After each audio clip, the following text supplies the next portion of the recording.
Quad की meeting के लिए जापान गए भारत के विदेश मंत्री एस जयशंकर ने भारत चीन को लेकर एक बड़ा बयान दे दिया है।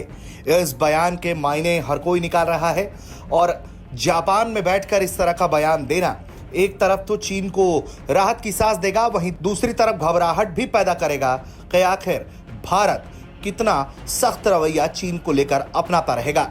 क्योंकि जिस अंदाज में विदेश मंत्री एस जयशंकर ने यह बयान दिया है वो बेहद दिलचस्प है। उन्होंने कहा है कि भारत और चीन के बीच में विवाद है, लेकिन हम बिल्कुल ये नहीं देख रहे हैं कि कोई दूसरा देश आकर भारत और चीन के विवाद को ठीक करे। क्वाड की मीटिंग के लिए पहुंचे एस जयशंकर ने भारत चीन के मुद्दे पर खुलकर अपनी बात रखी है। उन्होंने कहा है कि हाँ, हमें दिक्कत है, या हम कहेंगे कि भारत चीन के बीच में एक विवाद है और उनका यह भी कहना है कि हम इसे लेकर एक दूसरे से बात कर रहे हैं ताकि इसके रास्ते निकाले जा सके।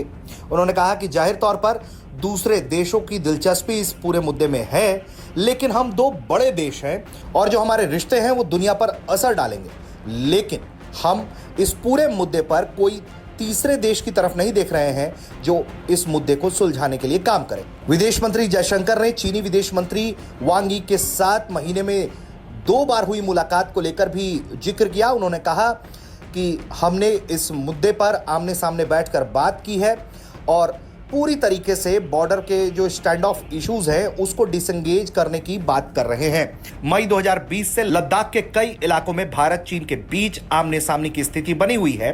भारत लगातार ये बात कह रहा है कि चीन के साथ उसके रिश्ते तब तक सामान्य नहीं हो सकते जब तक सीमाई मुद्दों को नहीं सुलझाया जाएगा। बीते 5 सालों से चला आ रहा ये विवाद अभी भी पूरी तरह से ठंडा नहीं पड़ा है। हाल ही में जयशंकर और वांग यी की जब मुलाकात हुई थी कजाक की राजधानी अस्ताना में, वहां भी भारत और चीन के बीच इस बारे में बात हुई थी और यह तय हुआ था कि दोनों देश पूरी कोशिश करेंगे कि तनाव को कम किया जा सके।